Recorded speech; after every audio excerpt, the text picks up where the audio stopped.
Hi guys, Mark here, and today I'm going to be reviewing the Samsung Galaxy S9 Plus 4 months later. Is it still worth it, or should you just save your money for the Galaxy Note 9? On first impressions, the Samsung Galaxy S9 Plus looked a lot like its predecessor, and the similarities didn't end there. The 6.2-inch Infinity display is still there, USB-C fast charging, wireless charging, IP68 water resistance, a headphone jack, heart rate monitor, expandable storage, and of course, the infamous Bixby button, but don't worry, you can still disable it in settings. So it all seems to be business as usual, right? In all fairness, Samsung got a lot right the first time round with the S8 Plus, so instead of reinventing the wheel, the S9 Plus is basically just a new and improved version of its predecessor, and I'm not so sure that that's a bad thing. So that pretty much covers everything that stayed the same. So what's new? Well, the bezels are a little more bezel-less, and the phone is a little bit shorter, heavier and wider than the S8 Plus, which does make it slightly ever so more awkward to use with one hand. The earpiece that you use when taking a phone call now doubles up as a second speaker, giving you much more of a stereo experience during video and audio playback. The sound is therefore much richer and significantly less tinny than it was with the S8 Plus, finally bringing it up to par with other smartphones on the market. There's now two vertically stacked camera lenses which give the S9 Plus the same telephoto capabilities as last year's Note 8. That added telephoto lens allows a 2x optical zoom as well as an extremely accurate portrait mode too. The front-facing camera doesn't offer much of an upgrade sadly, unless you count a discount version of Apple's Animoji, or you simply just aspire to be a cartoon version of yourself. The camera on the S9 Plus is the only modern smartphone camera to have a variable aperture, meaning that it can not only perform better in low light, but you can control it now too. It ranges from f1.5 to f2.4. Now, those of you who are familiar with cameras and manual settings will know that the change from 1.5 to 2.4 is going to be extremely subtle, and that's the case here too. I have to say that I initially thought that the idea of aperture in smartphones was a little bit gimmicky, with the trade-off of using a more open aperture in low light resulting in brighter but less sharp photos. It hardly seemed like anything worth getting excited for. But in the next section of this review, I'll let you know my thoughts on the variable aperture over the last 4 months. In terms of video, there's Super Slow-Mo, which produces unrivaled slow motion footage at 960 frames per second at 720p resolution. It's the first smartphone to have an automatic motion trigger as well, initiating the slow-mo when movement crosses the box in the middle of the screen. Being video footage, it does struggle to pull off a crisp video in low light, so good lighting is definitely advisable to get the ultimate mind-blowing effect. Right below the camera stack is something that I've missed so much since upgrading to an iPhone X, a fingerprint sensor. The position of the fingerprint sensor is so much more ergonomically placed than on the S8 Plus, allowing much more of a natural experience when unlocking your device. In terms of security, the S9 Plus also has an iris scanner and facial recognition as well. The heart rate monitor is back, but it now doubles up as a blood pressure sensor too. I hear that the S9 Plus is actually great for the health tracking side of things, but that's not exactly why I personally invested in this smartphone, though it is there if you want it. So 4 months later, was it worth it? What do I love and hate about using this smartphone every day? Here's the lowdown. With the glass screen and the glass back for wireless charging, in certain lights it actually looks like you thought the entire phone was a fingerprint sensor with how many it has over it.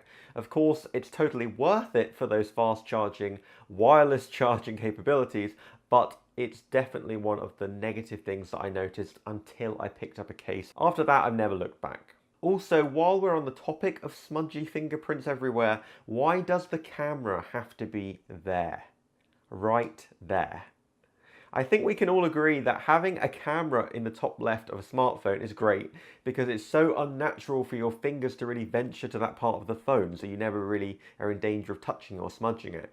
But having the vertical camera stack not only right in the middle of the phone, but literally next to the fingerprint sensor, you're just asking for trouble, or more specifically, You're asking for blurry photos taken through a dirty lens.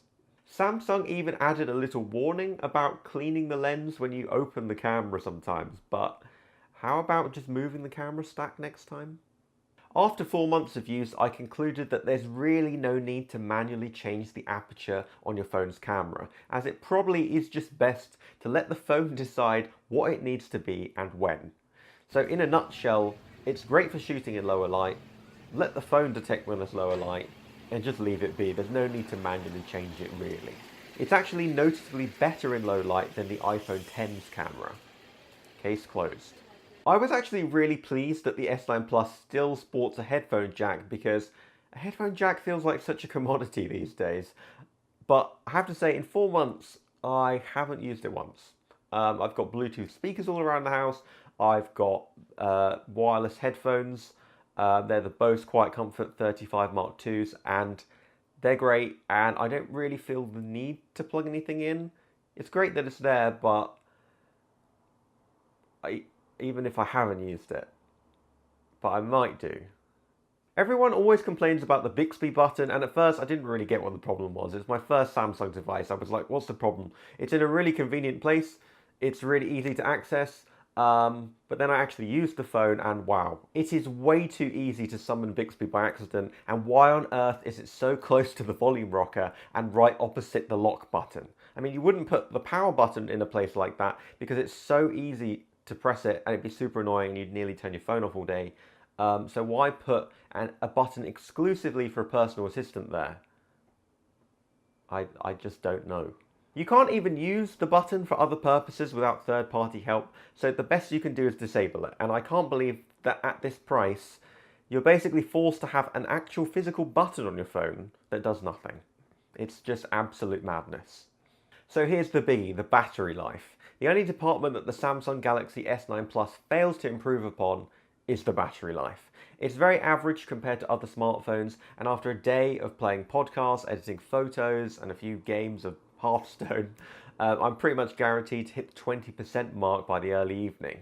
The S9 Plus does have a larger battery than the S9 at 3,500 milliamp hours, but that might be something you need to bear in mind if you intensely use your smartphone every day. However, the battery life certainly hasn't degraded or gotten worse in the 4 months that I've used it. This is just how it was straight out of the box. Okay, let's cut to the chase. Should you buy this phone or not? Samsung have made sure that the S9 Plus is the best smartphone on paper. They have crammed so many features into this phone that if you had to list all the benefits of every smartphone in the market, side by side, pros and cons, this would come out on top. It's got variable aperture, 960 FPS slow-mo, infinity edge display, knock-off an emojis, heart rate monitor, and blood pressure sensor, fingerprint scanner and iris scanner, and facial recognition. So, okay, it has a ton of features to shout about, but how much of those are actually useful?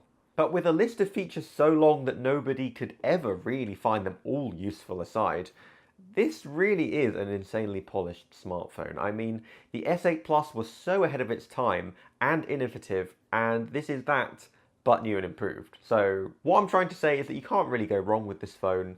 There's so many features that it can always be argued that the S9 Plus is a better phone than other competitors in one way or another. Here's the honest truth. It's not worth upgrading from the S8 Plus at all. If you're not sure whether you should wait for the Note 9 or not, then I wouldn't really call it much of a dilemma, because when you consider that the Note 9 is going to cost a pretty hefty chunk of cash extra and also not likely to reinvent the wheel from the Note 8, I personally have no hesitation in committing to an S9 Plus right here and now. I switched to the S9 Plus from the iPhone X, and I have to say the screen is bigger, brighter, and just generally better. The camera is better, especially in low light, especially in video. Plus, it has a fingerprint scanner, which the iPhone X doesn't have. So for me, the S9 Plus comes out on top every time. So thanks for watching this review. Give it a thumbs up if it helped you, and subscribe for tons more tech reviews. Why not leave your review of the Samsung Galaxy S9 Plus in the comments below? Let me know what you think. How does it compare to other smartphones? What do you think of the camera? Have you got any questions for me as an owner of the S9 Plus, someone who's used it for 4 months now? Let me know in the comments and I'll try and get back to you ASAP. Anyway guys, that's all from me, and until next time, Mark, over and out.